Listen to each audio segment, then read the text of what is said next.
Oi, gente, bom dia. Me chamo Danilo Pontes e eu sou artista visual pesquisador do projeto Símbolos, Sentidos e Sociedade em Belém.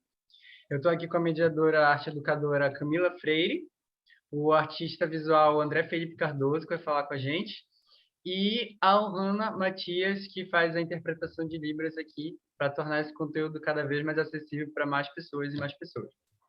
Bom, a gente preparou uma série de perguntas para falar para o André. O tema hoje é portfólio. E, Camila, dou a vez para ti, para a gente começar esse trabalho. Bom dia, e boa tarde, e boa noite para todo mundo que está nos assistindo também. Bom dia a vocês, André. Vamos lá. Valeu, Danilo. Obrigada. Gente, muito obrigada pela presença de vocês, André, Ohana, por disponibilizar o tempo, né, de vocês para o nosso trabalho, nossa exposição e para a criação desse conteúdo educativo. Para a gente é muito relevante divulgar cada vez mais isso, né, para que todos possam ter acesso. E, parafraseando Danilo, né, sem mais delongas, André, muito obrigada. E eu já vou começar logo te introduzindo algumas perguntas, tá legal? Para a gente começar a fomentar o nosso debate aqui, tá? Bom, a primeira pergunta, que eu acho que é a originária, né? Por que tu criou essa lógica de modelo de portfólio e qual é a importância, né, que tu vê desse material para os novos artistas? Então, assim, eu faço grupo de acompanhamento faz um bom tempo, assim, desde 2015, 2016. E eu senti uma necessidade de que esse material ele não é acessado por todas as pessoas, assim. Até mesmo na universidade não se fala muito sobre esse material. E aí, assim, eu já tinha uma experiência, digamos assim, com esses códigos e métodos, né? E no ano passado eu fui fazer residência artística na Casa Voa, que é um projeto autônomo do Rio de Janeiro, de um grupo de artistas que montou uma casa coletiva de ateliês. E aí, desdobramentos disso, eles têm residência artística, exposições e grupos de acompanhamento, inclusive. E outros cursos também. E aí, a gente começou a discutir sobre isso, assim, sabe? A necessidade de que outras pessoas conseguissem acessar esse material. E aí, no final do ano passado, a Casa Voa me fez o convite para elaborar esse material didático. E aí, a partir dessa elaboração desse material, a gente criou um curso de curta temporada para os jovens artistas. Assim. A gente pensou no começo que seria apenas para quem já frequentasse os grupos de estudo da Casa Voa. Só que a gente foi abrindo para outros lugares assim também. Isso foi ótimo. Assim. A maior importância que eu vejo desse material é que, por mais que ele ainda seja assim, ele não é exatamente um material meu, ele foi um material encomendado, mais alunos conseguem, assim, mais frequentadores da Casa Voa conseguem acessar esse material, assim. Isso é muito bom, assim, mas eu acredito que a criação de grupos de acompanhamento, de leituras de portfólio tem que estar sempre crescendo mais, sabe? Embora esse tipo de coisa ainda exista só no Sudeste, assim, em maior número, né? Então, eu acho que a elaboração desse material é um passo muito grande, assim, para o surgimento de outros grupos, sabe? Que não sejam tão centralizados no Sudeste, assim. Certo. Assim, de maneira sucinta, tu pode explicar para a gente o que é um portfólio? O que é um portfólio de artista? Um portfólio de artista é um documento. É um documento e ele tem a função de comunicar algo, assim. Como qualquer outro documento, né? Ele tem a função de comprovar e comunicar algo, assim. A carteira de habilitação, ela comprova que você tem habilitação para dirigir e comunica seus dados ali. O portfólio, ele nada mais é que um documento onde ele comunica a trajetória daquele artista e a produção que ele tem desempenhado, assim. Essa é a maior função do portfólio, assim, ele ser um documento, assim. Esse documento, ele tem que servir para quando o artista não está presente, né? Para falar sobre o trabalho, assim.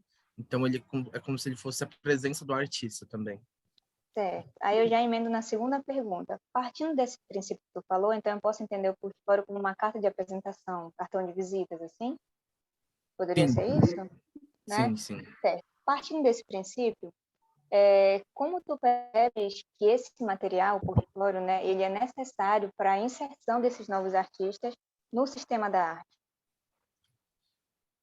O portfólio, ele é muito importante para esse momento de ausência do artista, assim. E aí, quando a gente pensa, por exemplo, eu não sou uma pessoa que mora no Sudeste, mas quando a gente pensa artistas que não moram no Sudeste, onde os curadores e os galeristas não vão conseguir frequentar os ateliês, o portfólio é a ferramenta mais importante nesse momento, assim, que é o momento onde você pode enviar o seu material para que as pessoas consigam analisar, né?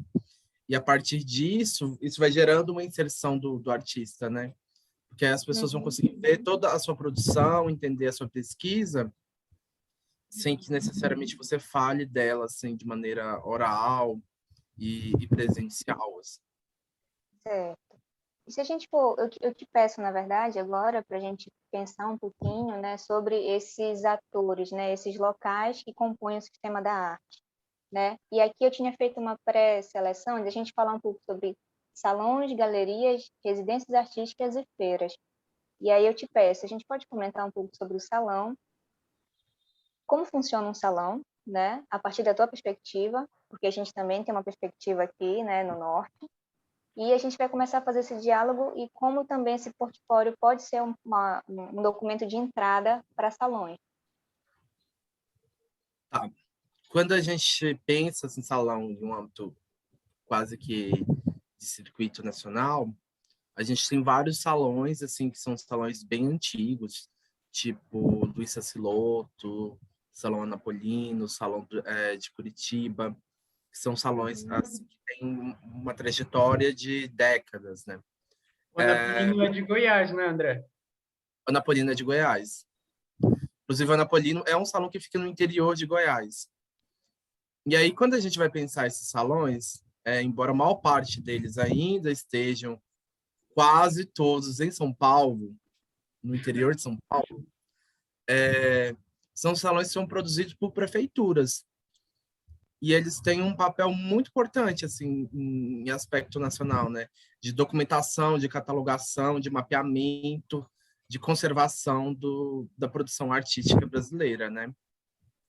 Então, para você adentrar em um salão, primeiro você tem que ter um portfólio. Então, assim, você submete um número X de trabalhos e geralmente a gente manda um portfólio, mas vai variar de salão para salão.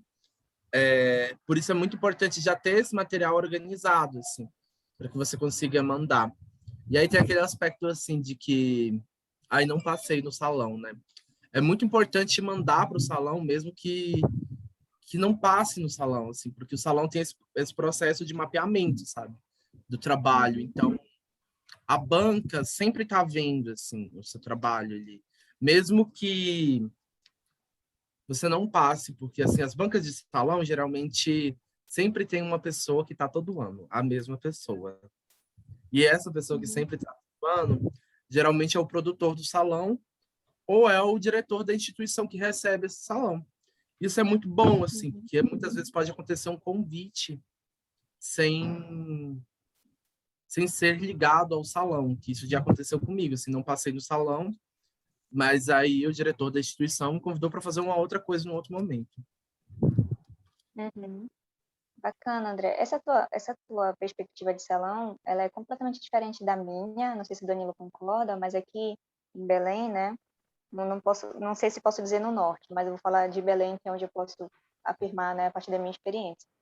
Nós temos dois grandes salões aqui em Belém, mas eles são particulares, né? São advindos de jornais, de meios de comunicação que fazem com esse salão, né, com recursos próprios, não tem um envolvimento direto, né, do poder público, e eles são os grandes, ou foram, né, mas acho que continuam sendo, os grandes responsáveis pela reunião e divulgação, né, dos artistas. há algum tempo, né, uma crítica a esses salões, porque por muitos anos eles traziam muitos artistas de fora, né, recebiam muitas propostas de fora e priorizavam esses artistas de fora, talvez no intuito de fazer Belém se tornar tentar se inserir num eixo, né? Eu penso que seja isso, né? E salva essa crítica, né, de que eles traziam muitos artistas de fora, deixando até, às vezes, a gente aqui do norte, né, por exemplo, não só Belém, mas os outros componentes do norte, em Acre e Amazonas, de fora literalmente, né? Isso sempre foi uma crítica muito recorrente, inclusive dos nossos artistas, dos nossos jovens artistas locais, por exemplo, os egressos da nossa universidade, né? Jovens curadores Então, também, né? e jovens curadores também, a gente não percebe aqui um movimento de renovação, podemos assim dizer, de interesse de jovens curadores ou de outros salões, né, que tenham essa pegada. Aí, o que tu acha, Danilo? Tens algum comentário sobre isso?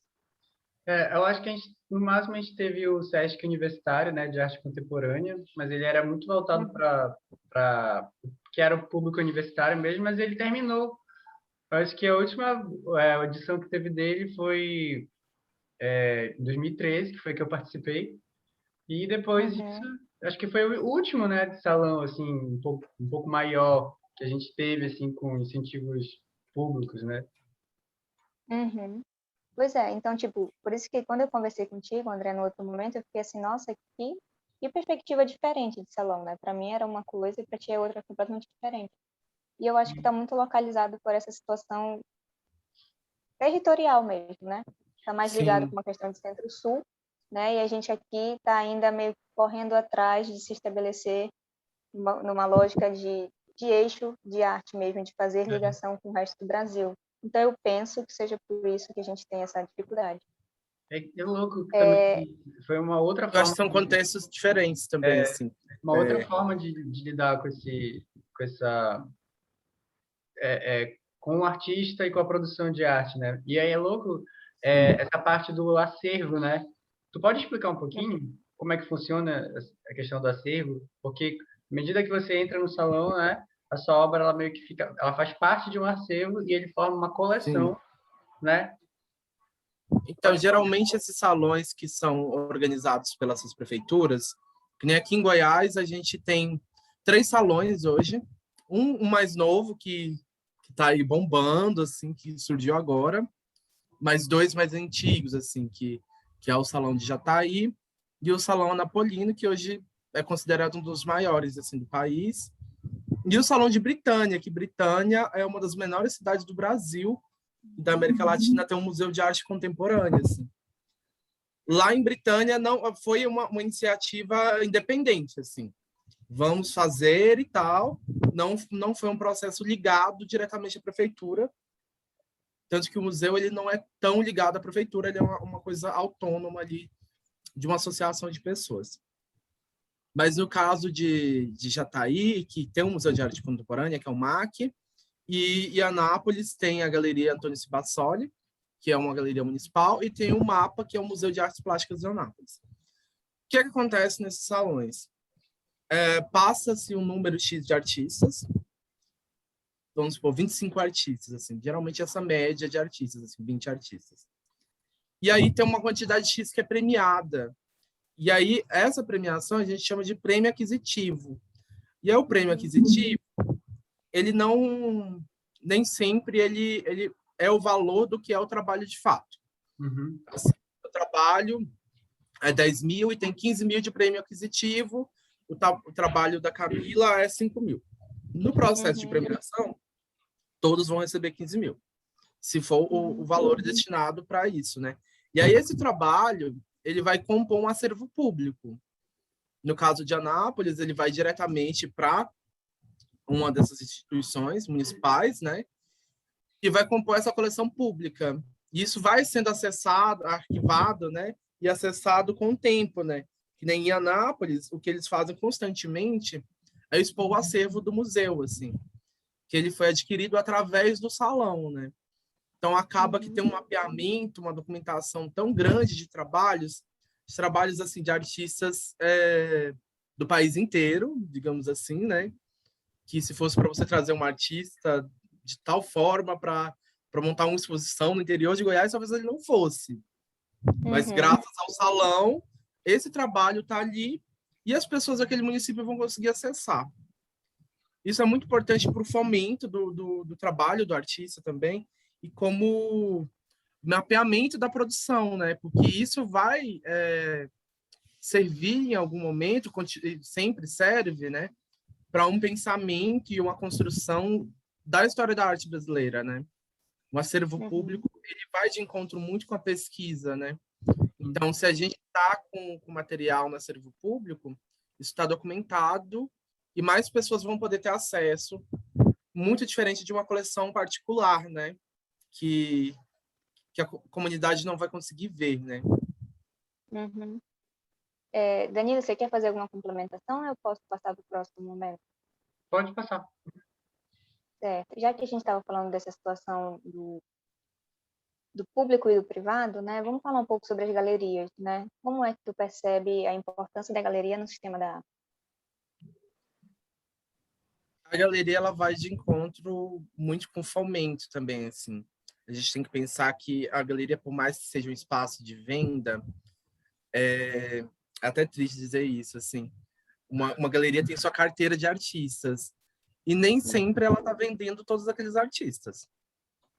Não é tudo que dá para vender. A galeria vai caçar outro método de ganhar dinheiro com aquele artista, mas é um processo de fomentar também a produção, né? Digamos assim, maior parte das galerias vão pegando os artistas que eles vão vendo que estão se destacando no circuito, assim. Estão se destacando como estão na galeria? Através dos salões. Então, muitos galeristas ficam de olho, assim, nossa, esse cara tá passando em todos os salões, assim, olha como é que tá o trabalho dele. Então, tem um processo de pós-mapeamento, digamos assim, né? Porque esse mapeamento, essa primeira instância do mapeamento, ela é feita pelo salão, né? Pelo esse espaço público, né? Digamos assim. Essa gestão que seleciona e aí depois a galeria cata ali quem ela acha interessante. No caso, quando o artista ele participa de salões, ele acaba adquirindo certo prestígio que atrai a atenção dos colecionadores que vão nas galerias. Sim. Mais ou menos assim. Sim. Tá. E a galeria, ela serve muito como esse espaço de circulação, digamos assim, financeira e valorização do artista, né? Sim. A partir do momento que você está numa galeria, seu valor de mercado pode subir bastante, assim. Eu queria até te perguntar sobre isso. Eu não sei se já está de acordo com a próxima pergunta, mas assim, e aí existe como um artista ele ter mais prestígio no mercado, mas não necessariamente no salão, né? E e ao mesmo tempo tem já artista que vai por um caminho só do salão, né? Tem essas duas formas. Sim, isso, digamos assim, é uma faca de dois cortes, né? Tem artistas hoje com valores de mercado, assim, altíssimos, assim, inseridos em grandes galerias, que são artistas que nunca fizeram um salão na vida. Nunca fizeram um salão na vida. E tem artistas, assim, que ainda não estão inseridos em galerias, mas que já zeraram todos os salões do país, assim, digamos. Eu acho que você não passar por salão, a minha crítica é sobre o processo documental, assim, sabe? Porque isso vai dificultar em alguma instância, assim, eu acho que a gente tem que passar por salão, por esse processo documental de colaborar com os futuros pesquisadores, sabe? Também. Porque quando você está na galeria, é óbvio, assim, as galerias também fazem um esforço para colocar os trabalhos em acervos públicos. Sim. Principalmente em grandes museus, né, como Pinacoteca de São Paulo, MASP, alguns MACs do país, Museu de Arte Contemporânea do Rio. As galerias fazem esse esforço para inserir você dentro desses lugares. Só que tem coleções públicas municipais que são maiores do que as coleções de grandes museus. E esse processo da gente participar do salão é um processo de fomento que é dado para a gente, que a gente também pode dar, digamos assim, para a sociedade que a gente vive. Porque se você tem um trabalho e um acervo público no interior do país, esse trabalho, ele, além de estar documentado, ele estar preservado, ele vai acessar, e as pessoas vão acessar ele de uma forma com que ele não seria acessado em uma grande capital, digamos assim, né? Se eu tenho um trabalho e um acervo público em Belém, as pessoas de Belém vão acessar meu trabalho, sabe? Vou conseguir acessar pessoas que uma grande instituição no Sudeste não conseguiria. Então, acho que esse processo do salão ele é muito importante por conta disso, assim. Mas eu acho que cada um escolhe seu caminho, né? Eu prefiro colaborar com a pesquisa e aumentar esse circuito de exposições mesmo de acordo com os acervos, assim. Eu acho que é por isso que é muito importante a gente participar do salão, assim, por esse processo documental mesmo e de fomento, não pensar só nesse fomento que é dado para a gente, assim, dessa grana que pode cair de um salão também, mas da colaboração que você faz quando você participa de um salão e o seu trabalho é adquirido também. Danilo, você quer falar alguma coisa? Te perguntar agora sobre a importância dos acervos públicos, né? Você doar ou você acabar tendo sua obra num acervo, né? Tipo, na cidade e tudo mais, em alguma instituição cultural que seja. Por conta disso que você falou, né? De estar disponível para as pessoas, para os possíveis pesquisadores e até para a população no geral, né? Entrar em contato Sim. com a obra. Então, os acervos públicos, alguns são de prefeituras, alguns são de associações, são de instituições culturais também. Eles têm uma importância muito grande, né? Principalmente para pesquisa, digamos até mesmo de uma forma mais futura. Hoje eles não são tão acessados, mas estão crescendo cada vez mais, assim, a quantidade de acesso nesses museus, nesses acervos. Também por catalogação, né? Mapeamento dessa produção, assim, porque muitas vezes uma galeria vai pegar artistas que já estão assim praticamente estabelecidos, né? Sim. Então, às vezes, um salão ele vai pegar artistas que estão em início de carreira, artistas até mesmo que podem desaparecer com o tempo. Então, se isso passa pelo salão, isso está documentado, isso pode ser acessado em algum momento. E o outro aspecto de importância é o processo de conservação desses trabalhos, né, que foram catalogados. Acho que, primeiramente, esse mapeamento e a catalogação, depois a conservação e depois a difusão desse trabalho, assim, porque geralmente esses acervos organizam exposições do próprio acervo, né? E essas exposições conseguem acessar a comunidade que está ali ao entorno, né? Que às vezes você consegue acessar através de um acervo de uma prefeitura, uma exposição com artistas que nunca estariam naquele município, mas de uma certa forma uma parte deles estão naquele acervo.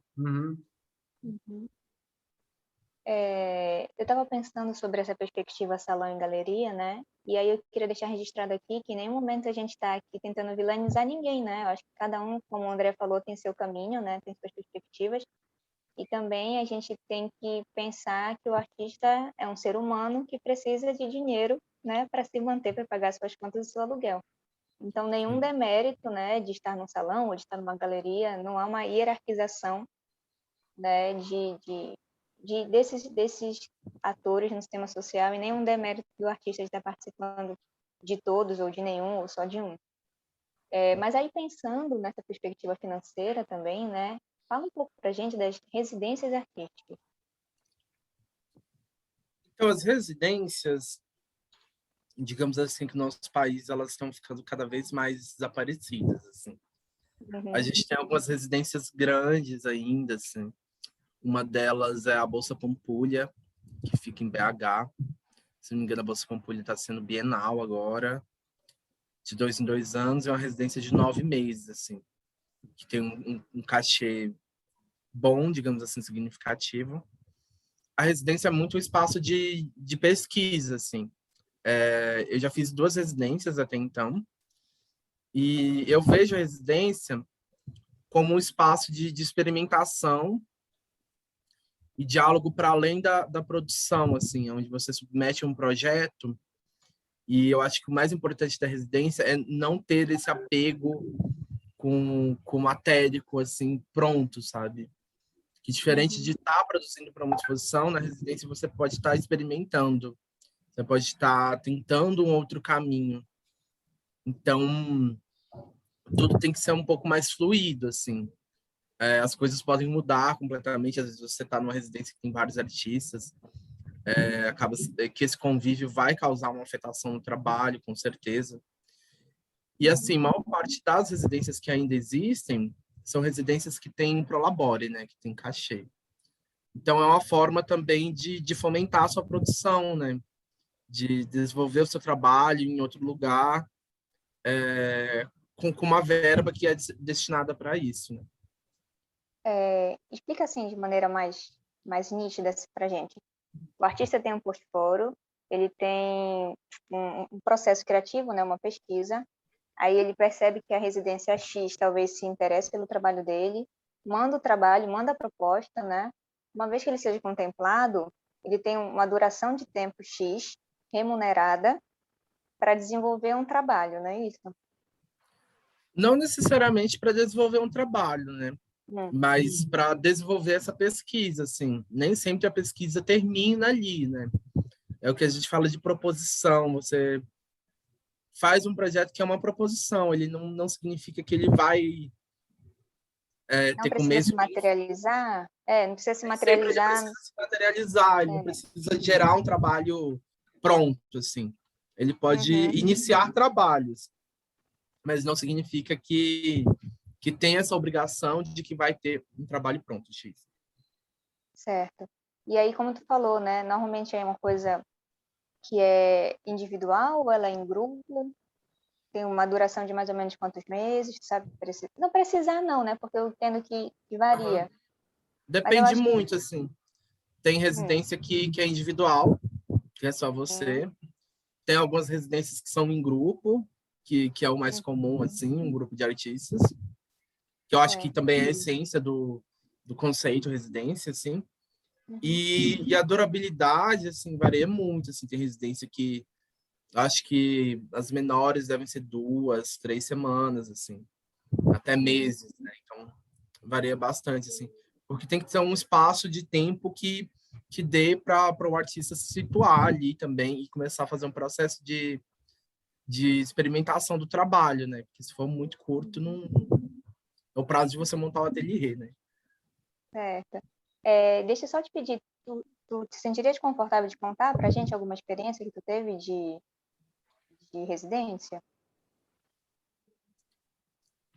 Olha, as Assim, residências que eu rapidinho. fiz, Uhum. eu tenho um eixo bem central, assim, sobre as proposições que eu faço, assim.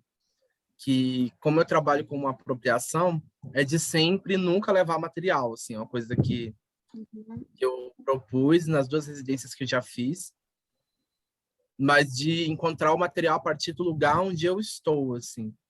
Então, eu levo só ferramenta básica de trabalho, assim, eu não chego a separar os materiais em casa e levar, eu chego no lugar e vou encontrando todas as coisas, né?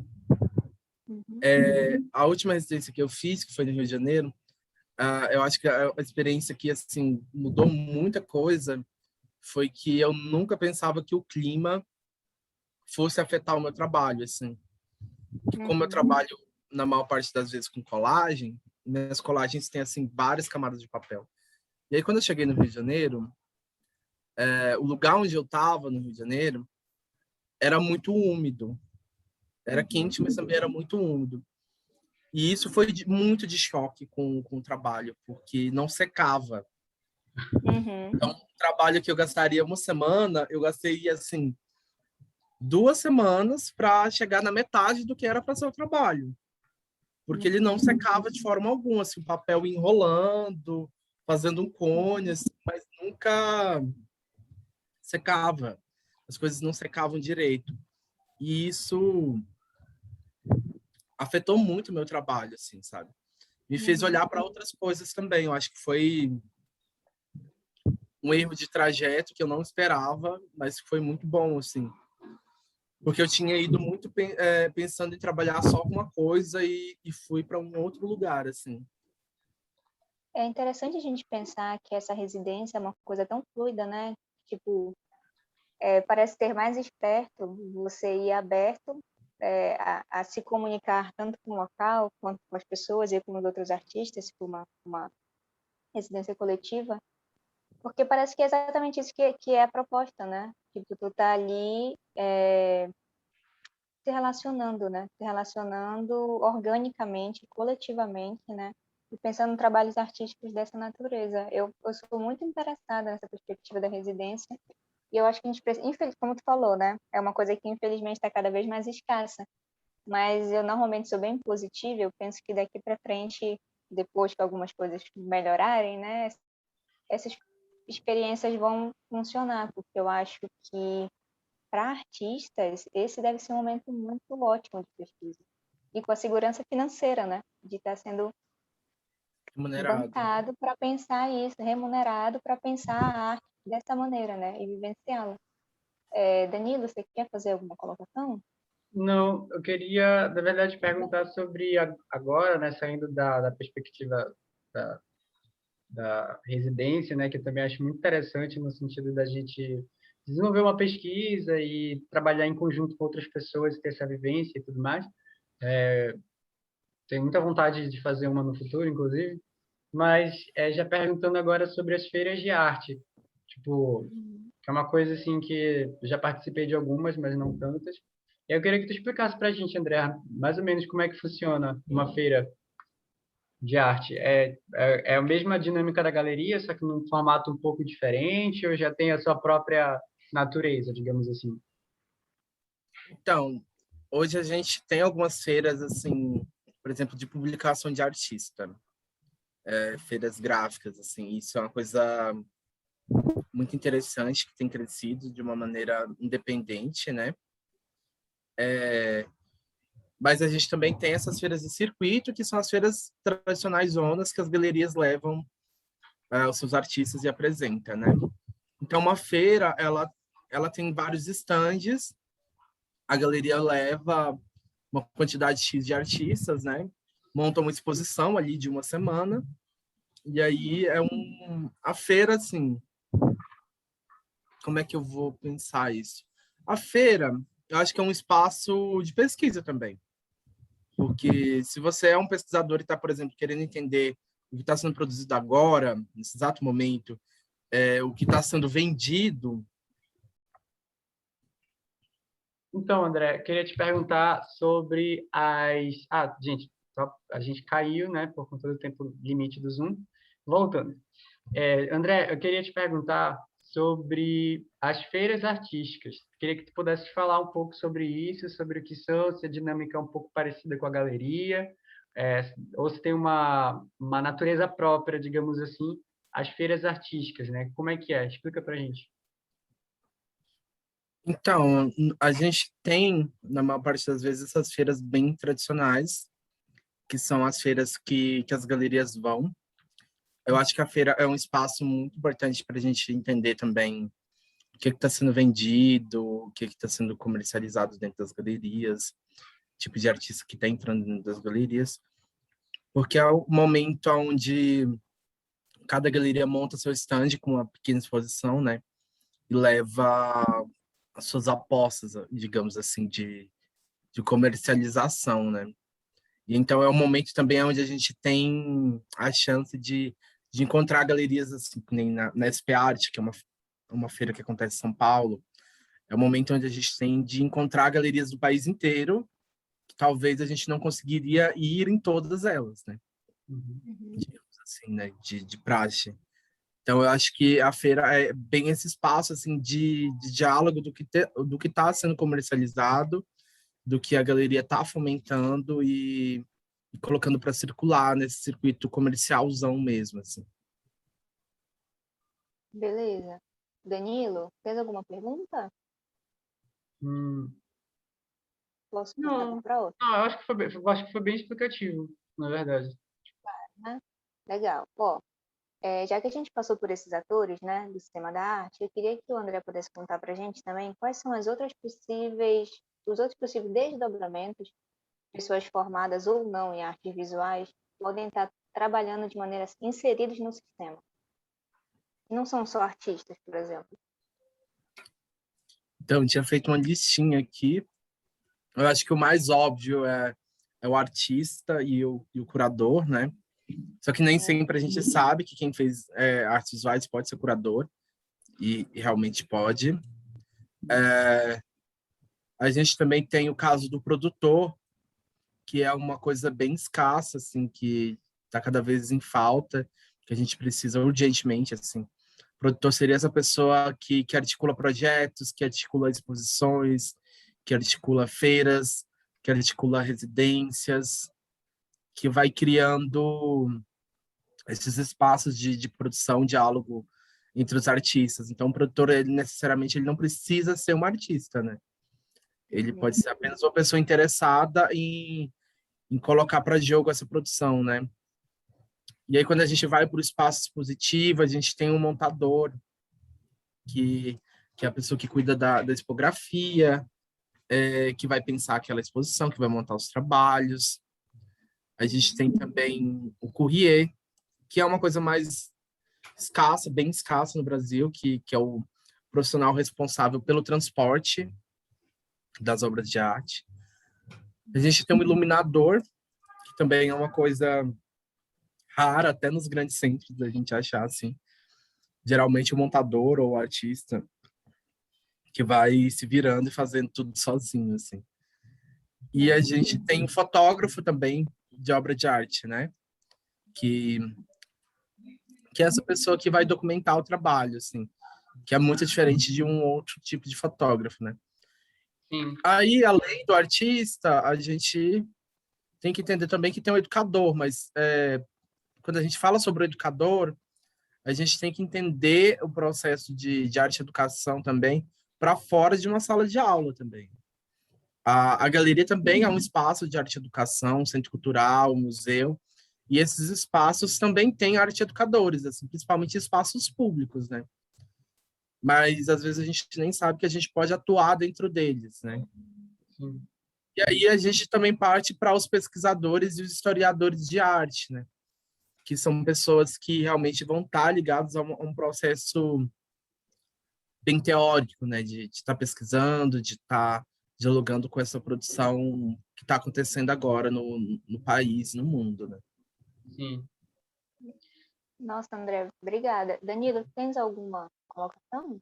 Ah, tô muito contemplado, só queria falar que achei muito legal todo esse bate-papo, que inclusive esse último que já mostra que dentro do sistema da arte é toda uma cadeia mesmo de produção, né? Tem vários profissionais que estão envolvidos, que fazem, que se não fossem eles, inclusive o artista ele estaria, às vezes, talvez nem estaria inserido dentro disso, né? Então, é todo é, é, um sistema mesmo que faz com que tudo isso possa ser feito, né? Todos os profissionais precisam ser valorizados e tudo isso tem que estar também no leque de opções para as pessoas que fazem faculdade, que fazem universidade, né? Que possam conseguir, de alguma forma, ter essas opções disponíveis para que elas talvez queiram seguir por esses caminhos de carreira, né? Mas, no mais, eu estou bastante contemplado, fiquei muito feliz, muito grata. Só queria que agora, né, o André pudesse dar uma palhinha sobre como é que a gente pode, um exemplo, né, claro, de como a gente pode fazer um portfólio artístico para vocês. E aí, se tu puderes, André, Camila, tem alguma coisa também para falar? Alguma colocação? Eu queria também agradecer, André, por esse teu esclarecimento, né, desses outros atores, porque isso faz também com que a gente entenda toda a cadeia, como o Danilo falou, e não pense só que a arte se resume ao curador e ao artista, né? Porque há muita glamorização nesses dois personagens e todos nós precisamos de todo para fazer um trabalho funcionar, se comunicar de verdade com a sociedade. Então, eu acho que tu pareceu assim com muita é redundante, né? Com muita clareza, ficou muito nítido, né? Então, obrigada. E aí acho que a gente já pode mostrar logo o trabalho do portfólio, né? Acho que tu consegue compartilhar com a gente. Consigo sim, eu estou até com ele aqui aberto. Esse é o guia que a gente já comentou aqui, que ele foi produzido para Casa Voa. Certo. Tem que pedir permissão aqui. Tá aparecendo aí, Danilo? Deixa eu ver aqui. Não está aparecendo Não Será que você tem apareceu.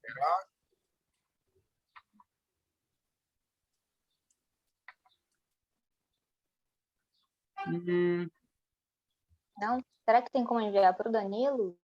Pronto, tentei agora. Ah, tá. Conseguiu, André? liberou agora. Consegui.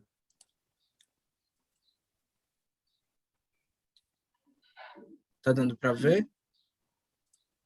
Tá. Aí, se tu puder botar no modo de apresentação, nem sei se tem, acho que tem, né? Não Tem. sei se tem aqui. Eu vou colocar aqui Sim. rapidinho. Maravilhoso. Tá dando para ver, né? Uhum. Nossa, que ótimo. Esse aqui é um guia para produção em portfólio, que é esse material didático que eu produzi para Casa Voa. Aí a gente vai fazer uma tour aqui por ele. Uhum. A gente tem uma apresentação. Esse material é destinado aos alunos que integram o corpo de formação da Casa Voa e é uma sugestão de uma das diversas possibilidades existentes nos caminhos abertos na produção e organização de portfólio e currículo de artista. Aqui a gente tem alguns mandamentos assim que eu vejo que são básicos para a gente pensar a construção de um portfólio, né? Portfólio de artista. Nunca se esqueça que o portfólio é um documento que menos é mais. Ele tem apenas o objetivo de comunicar o seu trabalho da forma mais clara e direta possível. Comece com os trabalhos mais recentes e, em seguida, os mais antigos. Tente dividir em uma ordem que deixe bem evidente os anos da sua produção. Use sempre fontes finas e de fácil leitura. Tente também evitar tamanhos grandes e cores agressivas. Varie entre tons de cinza claro, evite preto intenso e aplique nas legendas variações entre 8 e 12 no tamanho das fontes. Uma boa foto é sempre importante. Use fotos de detalhe, de perspectiva para auxiliar na apresentação dos trabalhos. Se possível, sempre desenvolva seu portfólio em formato de paisagem tamanho A4. A capa deve ter apenas informações necessárias, nome, site, link para vídeos. Evite capas com imagens e textos coloridos. Um portfólio pode ter muitas ou poucas páginas, mas pensando em uma boa comunicação, um documento com até 30 páginas é o ideal em quase todos os casos. Nunca esqueça de organizar a ficha técnica sempre na mesma sequência e posição em todas as páginas do seu portfólio. Caso queira adicionar textos sobre os trabalhos, organize em 2 ou 3 colunas, além de ocupar menos espaço nas páginas do documento. Também causa uma visualidade mais confortável no processo de leitura e apreciação do portfólio. Adicionar o memorial, mini bio, currículo e textos críticos e curatoriais que citem seu trabalho no final do portfólio podem funcionar sempre como um suplemento do material apresentado. Alguém quer comentar alguma coisa? Não. Por enquanto, não. Eu adorei esses, vamos chamar de mandamentos. Eu adorei. Vamos passando aí. Aí aqui é como se fosse um portfólio, só que não tem imagens dos trabalhos, mas é como ele seria organizado, né? Aqui a gente já começa pelo modelo de capa, que seria o nome do artista. Aqui. E aí a gente tem as instruções, assim, né? Esse guia é bem didático, assim. Que é o nome do artista, link do site, se houver, link para vídeos e áudios, assim, que ficaria no cantinho aqui. Então, é uma coisa bem, bem limpa, assim. Uhum. Aí a gente parte aqui para o modelo de ficha técnica, que é repetida em todas as páginas, né? Seria o nome em caixa alta, em negrito, nome do artista, né? Título do trabalho em itálico, ano do trabalho. Aí, em seguida, a gente vem para a série, se houver. Material usado na produção ou técnica, dimensões em centímetros, e aqui a organização da dimensão, né? Altura, largura, profundidade. Certo. Que aí a gente entende aqui como um mandamento para entender como é que vai ser organizado os trabalhos dentro do portfólio. Uhum. Aí aqui a gente tem um exemplo de como seria isso, né?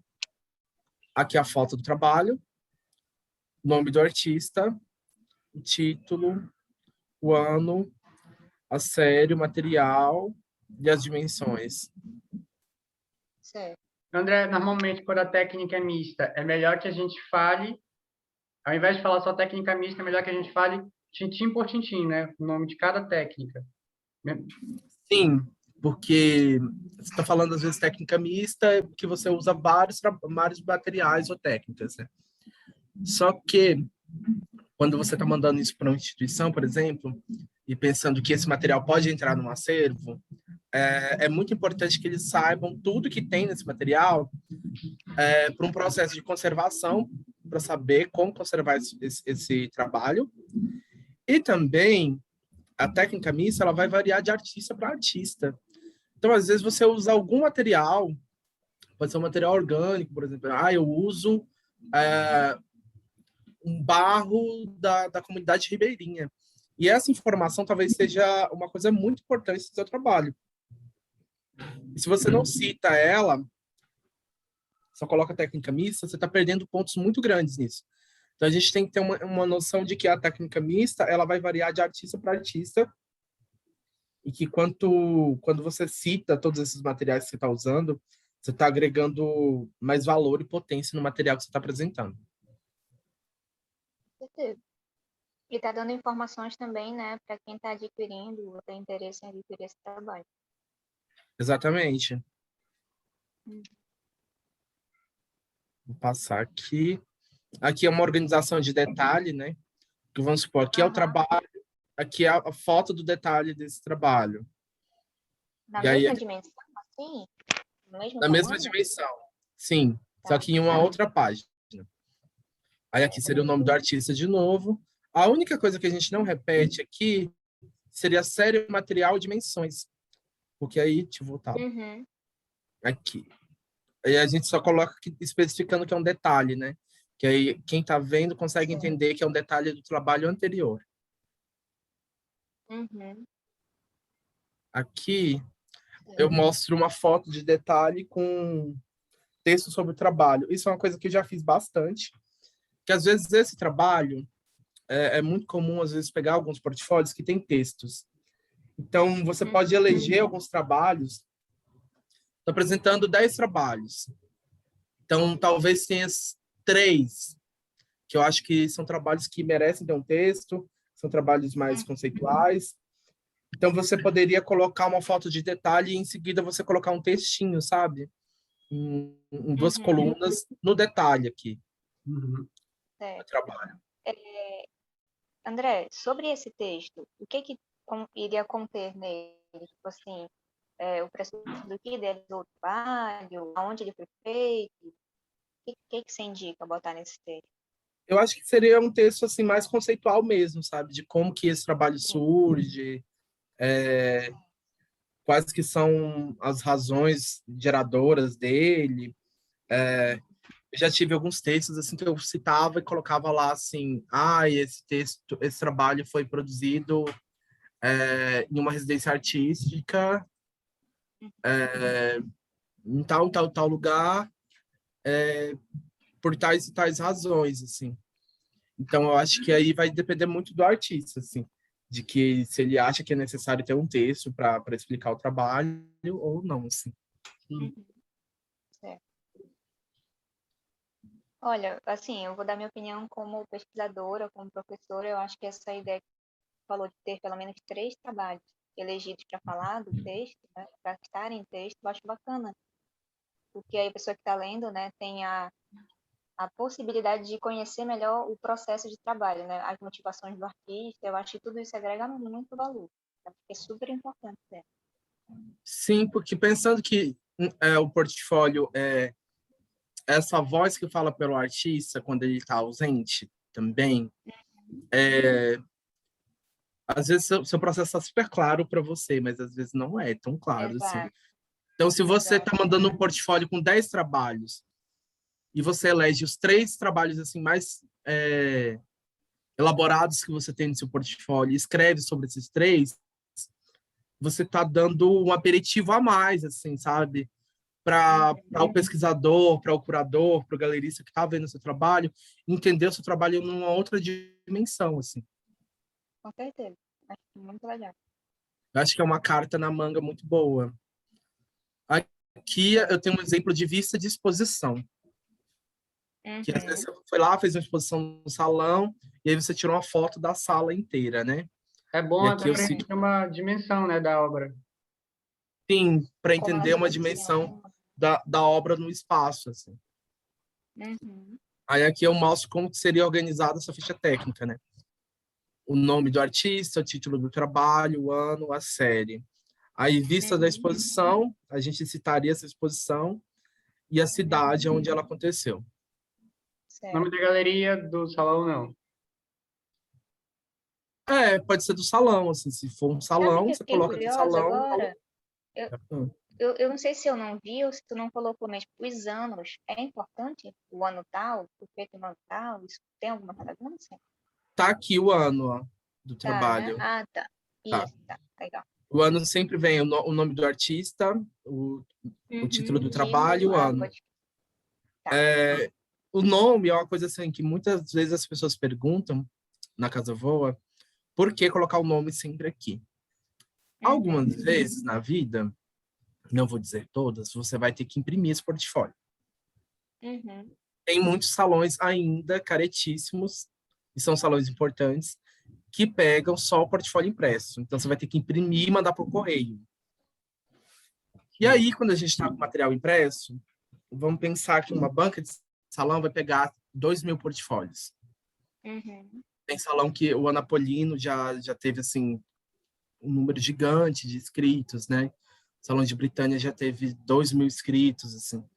Então, essa banca, que tem a missão de ver 2.000 portfólios, de maior parte das vezes as comissões são 3 ou 4 curadores, 4 pessoas para ver 2.000 portfólios, digamos lá, em 2 semanas, Uhum. esses portfólios são impressos, que é uma coisa assim, eu tenho minhas críticas, com certeza, mas que é uma coisa gostosa de fazer, sim, que você pode esparramar esse portfólio em cima da mesa, eu posso pegar a obra de um artista, de um outro artista, colocar do lado, e isso se torna de uma forma mais dinâmica. Então, eu vou separando as lâminas do portfólio. Então, se essa lâmina não tem o nome do artista, e Uhum. aí, depois, para eu voltar naquela pilha, até achar o portfólio de quem era aquele artista, vai ser muito mais Uhum. difícil. Sim. Então, se o nome está em todas as páginas, já está super tranquilo. Isso também pode acontecer de uma seleção digital, de eu printar a tela, e aí depois eu não saber de quem que é esse trabalho, né? Então, já coloco o Certo. nome em todas as páginas para evitar esse probleminha, assim. Beleza. Aí a gente parte aqui para os trabalhos de partes, né?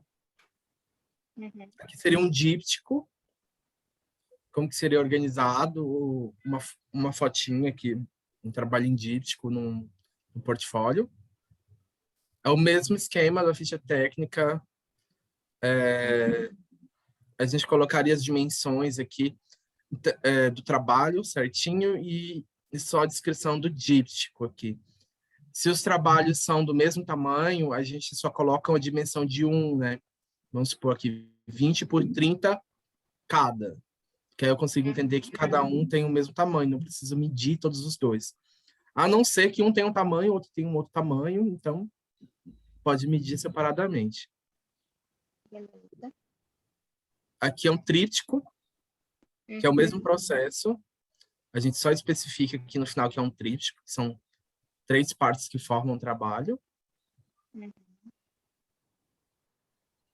Aqui é um políptico, que seria um trabalho que tem mais de 3 partes, né? É o mesmo processo, só especifica no final que é um políptico. Uhum. Aqui a gente tem uma apresentação de como se coloca vídeo em um portfólio, né? Eu acho que o vídeo, ele tem alguns caminhos, assim. Eu acredito que o primeiro passo é você pensar se o vídeo ele consegue ser explicado dentro do portfólio em 3 frames, assim, 3 cenas. Uhum. Se não deu, parte para 6, se não deu, 9. Eu acho que, assim, são 3, 6, 9.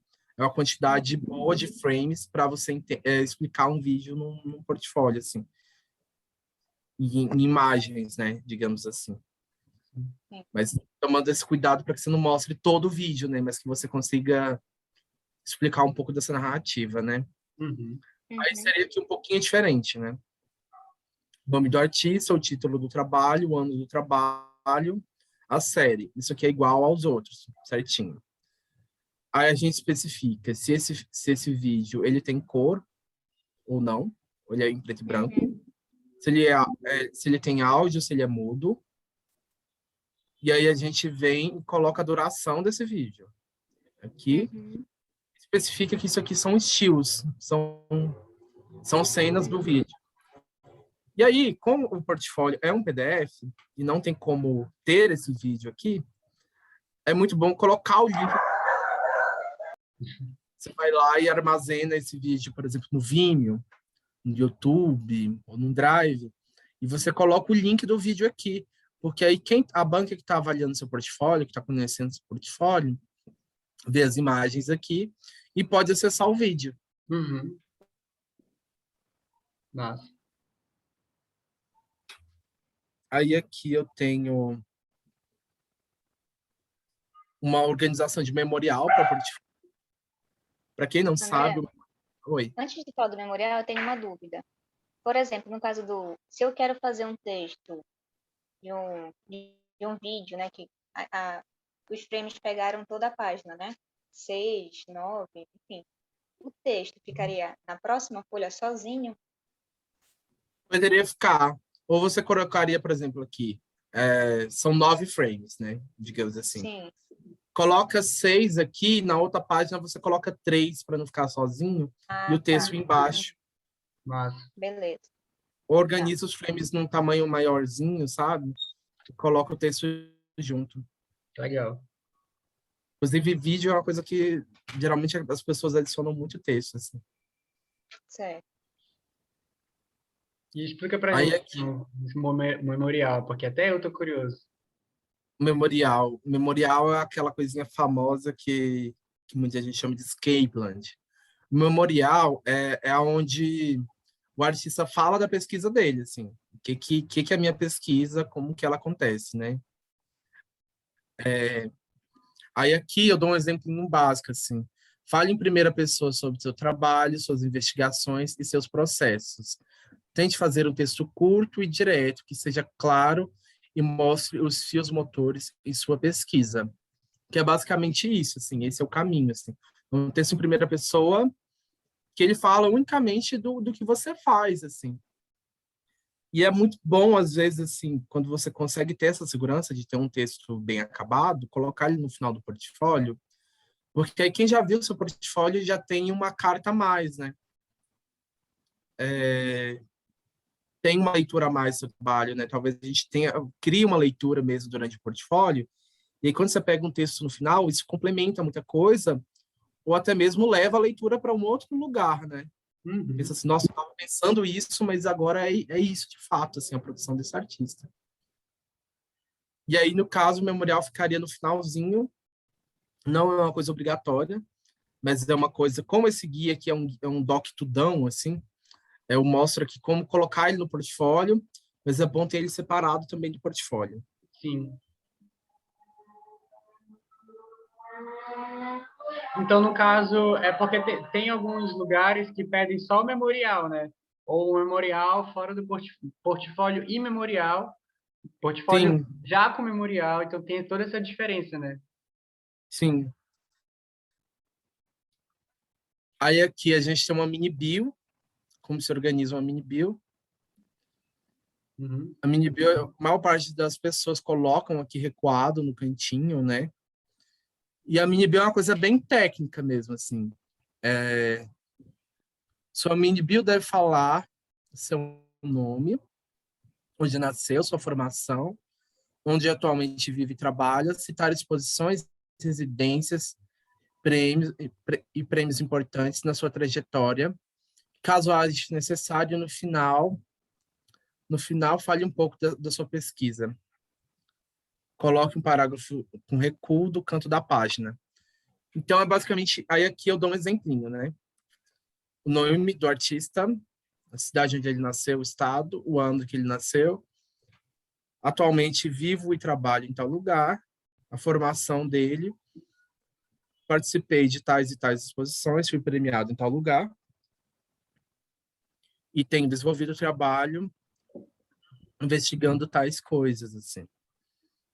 Tem que ser um texto curto, não precisa ser um texto grande, assim. Eu acho que uma mini bio, assim, se ela passar de 10 linhas, ela já tá, assim, ela já não é mais Deixou de minha. ser mim. Ela vira uma Deixou de ser biografia. mim.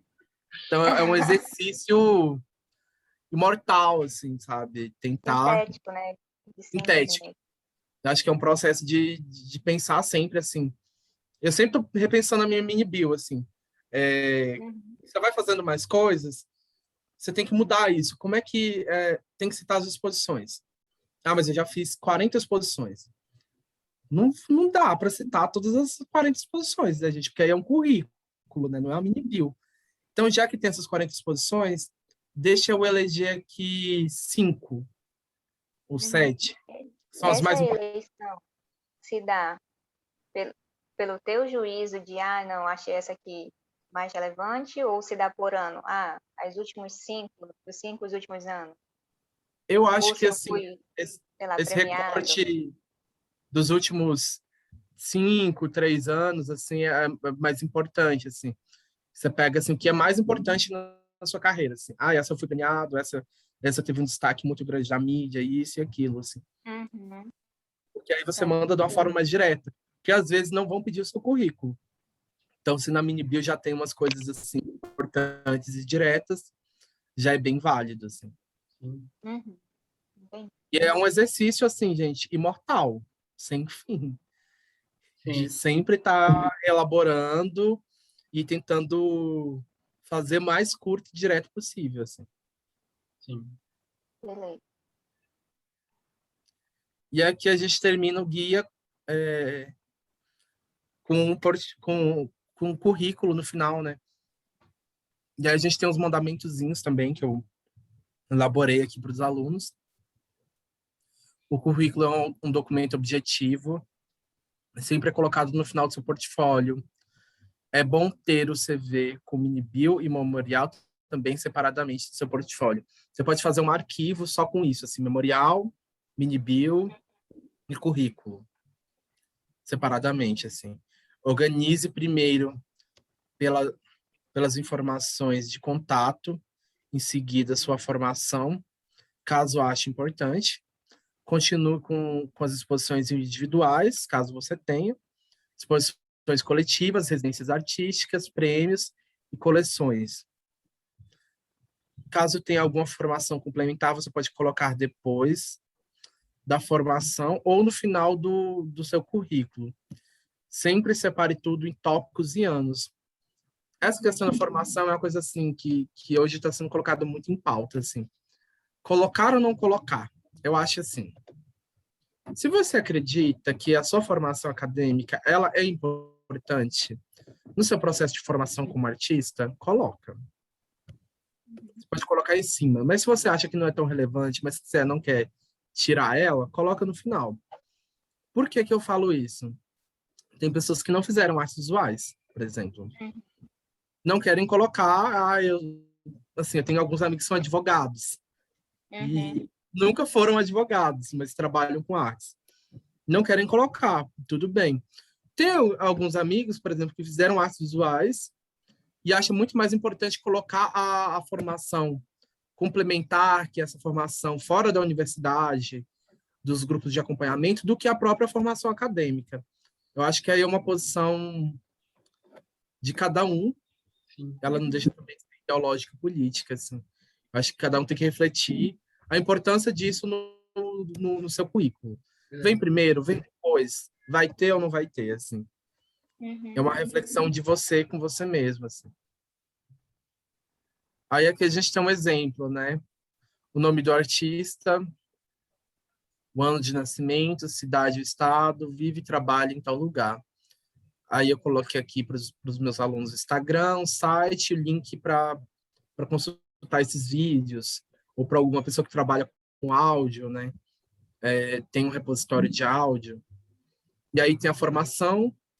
Formação seria o tipo do curso, o ano do curso, a instituição e o estado onde a pessoa se formou, né? Aqui as exposições individuais, né? E aí vem por seção, 2010, nome da exposição em itálico, local ou museu, cidade, estado. E as coletivas da mesma forma, assim. As residências artísticas, nome da residência, o local e o estado. O prêmio, esse tipo de prêmio nem sempre é necessário, fica muito a critério, assim.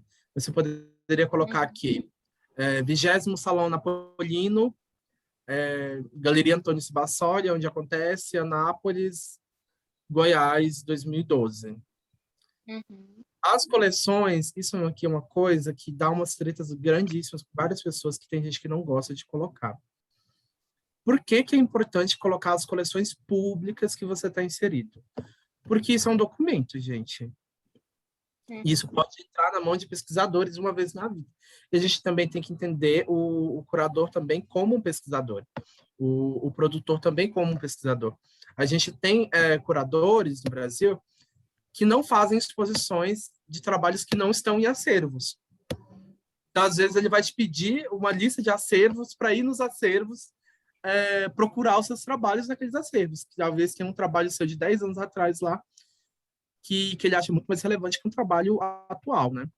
Então, esse fato de ter um trabalho aqui, inserir essas coleções públicas, faz com que as pessoas que estão vendo esse documento consigam acessar essas coleções e entender tal lugar tem o trabalho desse artista. Uhum. Esse é o guia que eu construí para Casa Voa. Nossa, André, muito legal. Muito obrigado. Adorei, muito bacana. Eu acho que vai servir demais como material pedagógico mesmo, né? Que é a nossa proposta, para jovens artistas mesmo começarem a se profissionalizar, literalmente, né?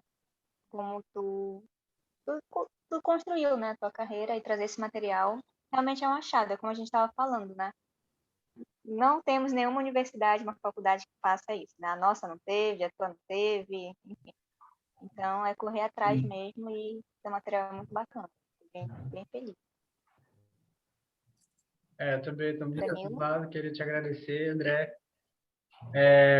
Tu quer dar uma palha aí da tua mini bio pra gente? Porque, falar um pouco aí, para a gente se Da despedir. minha mini bio. A gente tem tempo ainda? A gente tem um tempinho para tu falar, só para encerrar. Falar quem tu és, o que tu faz e a gente encerra. Eu sou o André. Então, gostei muito aí da nossa conversa hoje sobre portfólio, nossa conversa-aula sobre portfólio, né, André? Muito obrigado, estou contemplado. E tu, Camila, tem alguma colocação final? Não, eu estou super feliz. Eu acho que esse material vai ajudar muito, né? A gente vai divulgar ele o máximo possível. E só agradecer mesmo, né? A tua disponibilidade de conversar com a gente. Né? Obrigada. E aí, André, fala um pouco de ti agora para a gente encerrar. Primeiramente, agradeço a oportunidade de estar aqui partilhando e construindo coisas com vocês. Espero que chegue ao máximo de pessoas possíveis. E é isso, assim. Para quem não me conhece, né, eu sou o André Felipe Cardoso, sou artista visual, sou educador museal, moro na cidade de Goiás, no interior de Goiás, onde eu cursei artes visuais pelo Instituto Federal de Goiás e tenho atuado em instituições públicas e privadas de arte Brasil afora, assim, desde 2017. Tá certo. Beleza. Muito obrigada, André. Também queria agradecer ao Hanna, né, que está fazendo aqui a nossa tradução. E, Danilo, como sempre, te agradecer, né, por ter sido o grande idealizador do projeto. Então, muito obrigada a todos vocês. Muito obrigado a todos vocês que estão aqui, todo mundo que está assistindo a gente, a iniciativa da Lei Aldir Blanc, a Faltativa. E é isso, gente. Muito obrigado. Até mais. Tchau, tchau. Tchau.